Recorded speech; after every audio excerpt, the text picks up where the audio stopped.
ඔබ සැමට සුවය සතුට පිරි අනර්ගමත් සුබ නතරක් වේවා.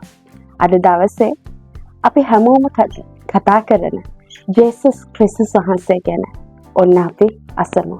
මේ ලෝකේ සමාදානයේ කුමාරයා අපි හැමෝම අඳුන්වන්නා ජේසුස් ක්‍රිස්තුස් වහන්සේගේ උපත සිහි කරන අද වැනි දවසක ඉතාමත් අනර්ග ලෙස මුළු ලෝකයම උත්කෘෂ්ටව සමරනවා.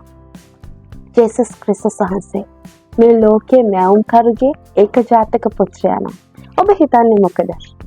ජේසුස් ක්‍රිස්තුස් වහන්සේ මේ ලෝකෙට ඉපදෙන්න නම්, ඒ කියන්නේ මේ ලෝකයේ අයිතිකාරයා මේ ලෝකෙට ඉපදෙන්න නම් ඉපදෙන්න ඕනේ හැමෝටම ප්‍රසිද්ධියේ හැමෝම දකින්න පුළුවන් ස්ථානයක නේද? ඒ වගේම මිනිස්සුන් දැනගන්න ඕනේ ඒක හැමෝම අතරටම යන්න ඕන ස්ථානයක නේද? සාමාන්‍යයෙන් මේ ලෝකේ ප්‍රබලම කෙනෙක් ඉපදෙන්න ඕනේ. ඔබ දන්නවද මේ ලෝකේ මැවුම්කරු ඉපදෙන්න තෝරගන්නවා මිනිස්සු විසින් එපා කරනම, මිනිස්සු විසින් ගණන් ගන්නෙම නැති, මිනිස්සුන්ගේ හදවතට මතකයට මනසටවත් එන්නේ නැති ස්ථානයක්. ඔව්, අපේ භාෂාවෙන් කිව්වොත් හරක් මඩුවක් ගවලෙනක උන්වහන්සේ මේ ලෝකෙ උපත ලැබනවා. උන්වහන්සේට ඕන වෙනවා මුළු ලෝකයටම සමාදානය අරගෙන එන්න ගවලනක් තුළින් මේ ලෝකයේ දකින්න. අපි හැමෝම දන්නවා මරියතුමිත් ජොසේතුමත් තුළින් ස්වාමීන් වහන්සේගේ කරුණාව ශුද්ධාත්මයන් වහන්සේ කරන කොටගෙන ජේසුස් ක්‍රිස්තුස් වහන්සේ එදා බෙත්ලෙහෙමේ ගව මඩුවක ඉපදෙනු ලැබුවා. ගව ඔරුවක උන්වහන්සේව බාවල තැබුවා. උන්වහන්සේ මෙතරම් ඉතාමත් මනුෂ්‍ය විසින් එපාම කරන ස්ථානයට පැමිණියේ. දන්නාද ජේසුස් ක්‍රිස්තුස් වහන්සේ කියන්නේම මේ ලෝකේ හැම මිනිස්සෙකුටම ආදරය කරන්නා තැනැන් වහන්සේ. උන්වහන්සේගේ ආදරය සීමාවක් නැහැ. උන්වහන්සේගේ ආදරයට උස පළලක් නැහැ. උන්වහන්සේගේ ආදරයට ගැඹුර දිගක් නැහැ. උන්වහන්සේ මේ පොළවේ ඉපදුනා ඉපදෙන්ට යන්නා හැම මිනිසෙක්ටම ඉතාමත් ආදරය කරනවා. උන්වහන්සේගේ පැමිණීමේ එකම බලාපොරොත්තුව නම් ආදරයයි, ප්‍රේමයයි. ජේසුස් ක්‍රිස්තුස් වහන්සේ මේ පොළවට එන වෙලාවේදී සර්ව බලධාරී දෙවියන් වහන්සේ මේ වචනේ මෙන්න මෙහෙම කියනවා. මක්නිසාද දෙවියන් වහන්සේගේ ස්වකීය ඒකජාතක පුත්‍රයාණන් දෙන තරම් ලෝකයට ප්‍රේම කළසේක. එසේ කළේ උන්වහන්සේ කෙරෙහි අදහ ගන්න සෑම දෙනම විනාශ නොවි සදාකාල ජීවනය ලබන පිණිසය. ඔබ දන්නවද මේ පොළවේ ඉපදෙන හැම මිනිසෙක්ටම ජීවිතේ පාපය කියන දේ ඉතාමත් දරුණුවටම බලපානවා. මේ පාපයෙන් මනුෂ්‍යයට කොහෙත්ම තනිව එතර වීමට නොහැකි. ඒකට අපිට ගැලවුම් කරුවෙකු ඕනේ. ඔබ දන්නවද එදා බෙත්ලෙහෙමේ ගව මඩුවේ ඉපදෙනු ලැබූ ජේසුස් ක්‍රිස්තුස් වහන්සේ මේ පොළවට ආවේ ඔයාගෙත් මගෙත් පාපේ කුලිය ගෙවලා ඔයාවත් මාවත් බේරගන්නයි. ඒ ගැලවීම තුළ මනුස්සෙක්ට එයාගේ ජීවිතේ අතීතයේ සිදුවන සියලු පාපවලට සමාව ලැබෙනවා. වර්තමානය එයාට ජීවත් වෙන්න ජේසුස් ක්‍රිස්තුස් වහන්සේ බලාපොරොත්තුවක් දෙනවා. අනාගතය එයාගේ අන්තිම හුස්මෙන් පසු එයාට පොරොන්දුවක් ලැබෙනවා, බලාපොරොත්තුවක් තියෙනවා. එයා සදා කාලෙටම ස්වර්ග රාජ්‍යයට ඇතුල් වෙන බවට. ජේසුස් ක්‍රිස්තුස් වහන්සේගේ පැමිණීමේ ප්‍රධාන අරමුණ මේකයි. ඔබගේ පාපයට සමාවත්, ඔබට ජීවත් වීමට බලාපොරොත්තුවකුත්, ඔබගේ අනාගතේ, ඔබේ ඉදිරියේ ඔබට සදාකාල ජීවනයක් ජේසුස් ක්‍රිස්තුස් වහන්සේගේ පැමිණීමේ එකම බලාපොරොත්තුව. අනාර්ගයි නේද? එපිසෝඩ් 3 වෙනි පරිච්ඡේදයේ 18 ඉඳන් 19 වෙනකම්.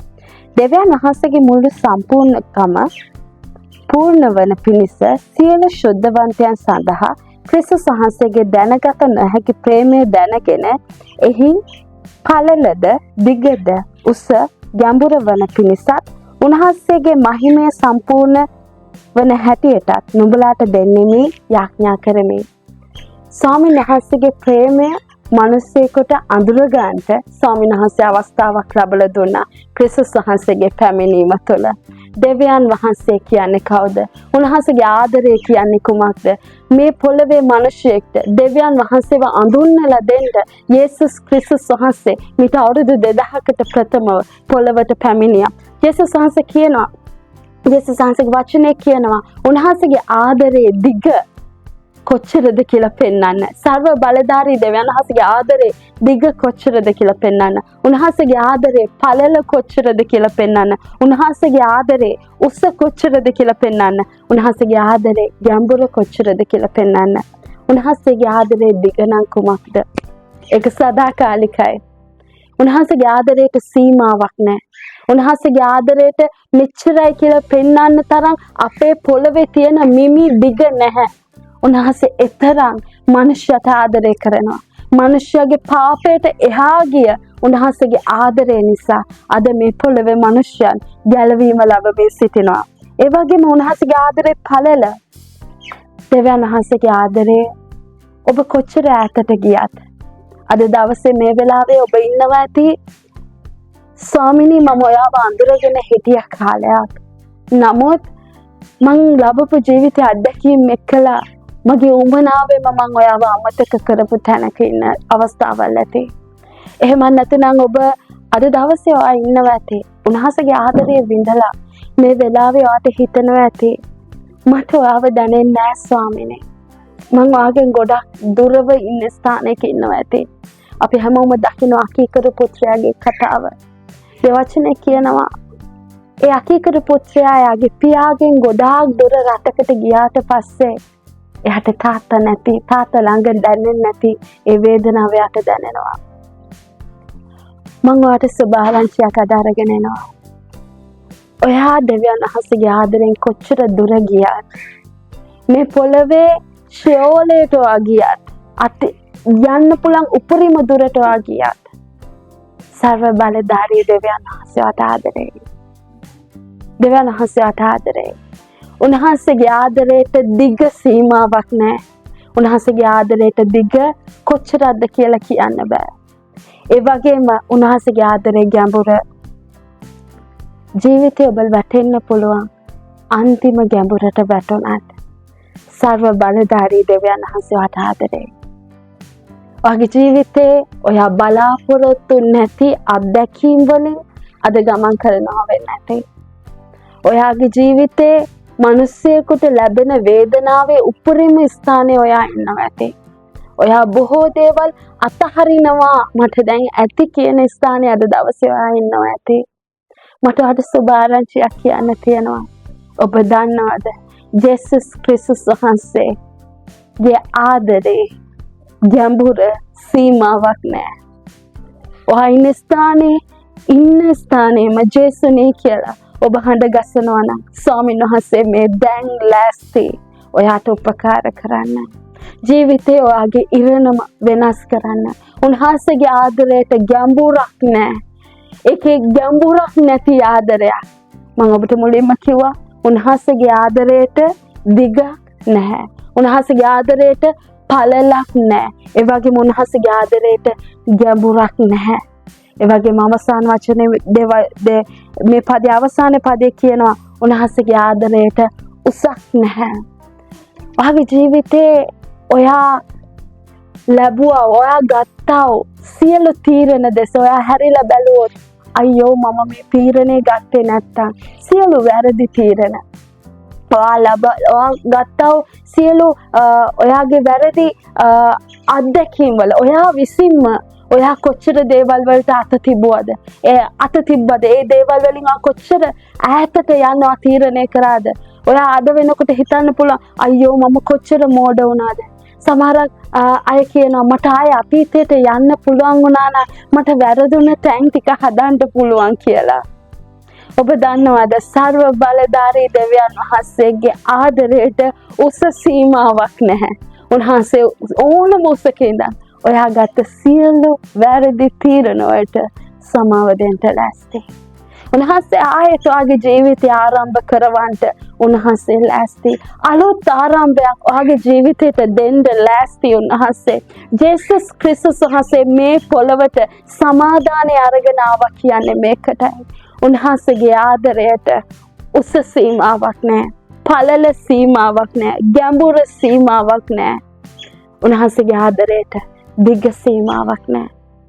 දේවදරුවනේ, ඒ වගේම මාගේ මිතුරියනි, මම ඔබට ආදරෙන් කියනවා මීට අවුරුදු 2000 ගණනකට ඉස්සෙල්ලා ජේසුස් ක්‍රිස්තුස් වහන්සේ මේ පොළවට ආවේ ඔයාට බලාපොරොත්තුවක් දෙන්න. ඔයාට ආදරේ කියලා කියන්න. මේ පොළවේ මිනිස්යන්ගේ ආදරයන් වලට සීමාවල් තියෙනවා.